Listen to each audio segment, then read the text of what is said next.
আজকে আমি তোমাদের জন্য একটি নতুন ব্লগ নিয়ে এসেছি, আর সেটা হচ্ছে এই যে কারেন্টের ইনফ্রারেড চুলার বিষয় সব কিছু বলবো।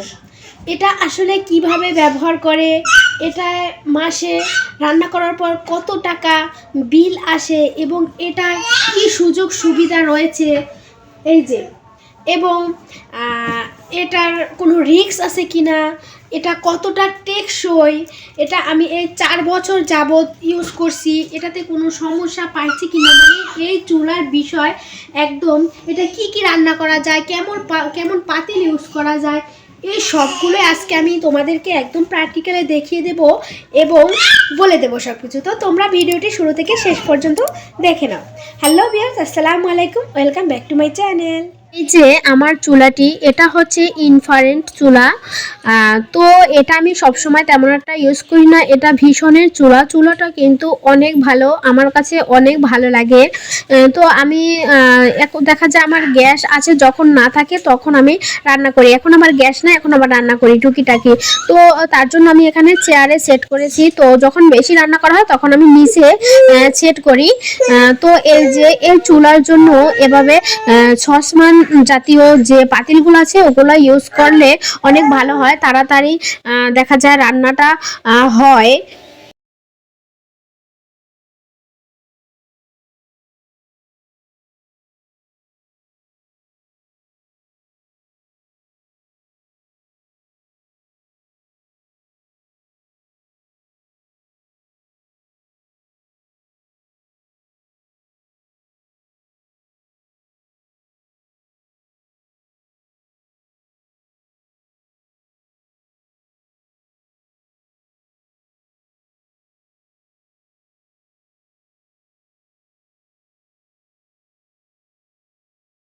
তারপর ফ্রাই প্যান আছে, এগুলো ইউজ করা যায়, মানে এরকম ফ্ল্যাট জাতীয় যে পাতিলগুলো আছে নিচে সেগুলো এগুলোতে ইউজ করা যায়।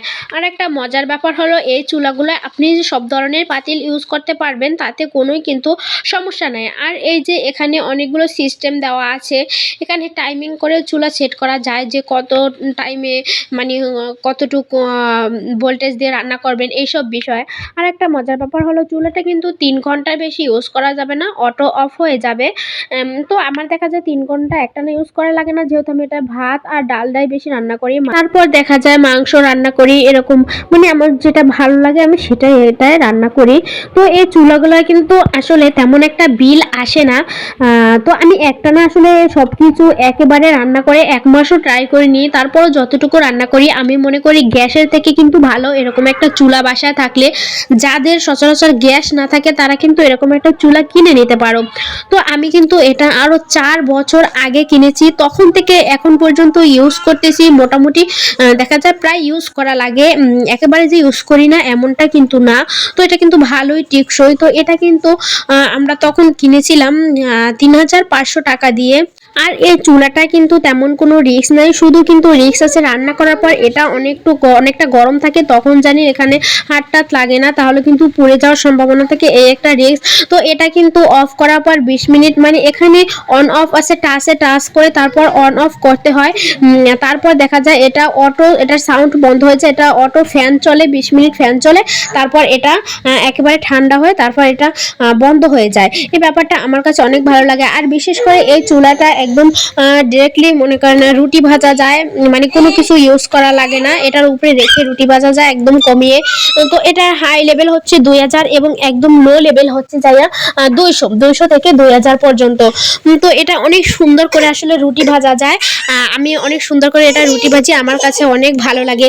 তারপর দেখা যায় মরিচ টাললে এটার উপরে টালা যায়। তারপর দেখা যায় আপনার একটা স্টিলের বাটিতে কোনো খাবার আছে গরম করবেন, এখানে রেখে দিলেই হয়ে যায়। এরকম কিছু ব্যাপার আছে যেগুলো আসলে অনেক ইন্টারেস্টিং, যেহেতু সব কিছু ইউজ করা যায় তার জন্য অনেক ভালো লাগে। মানে এনি পাতিল এনি সব কিছু ইউজ করা যায়।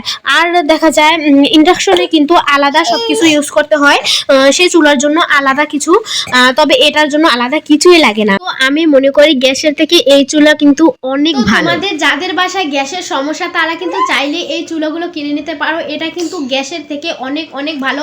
দেখা যায় তোমরা অল্প কিছু গ্যাসে রান্না করলা, তারপর অর্ধেক কিছু কারেন্টে রান্না করা, তাতে কিন্তু অনেক মানে দেখা যায় অনেক ভালো, অনেক মানে অপচয় কম হয়।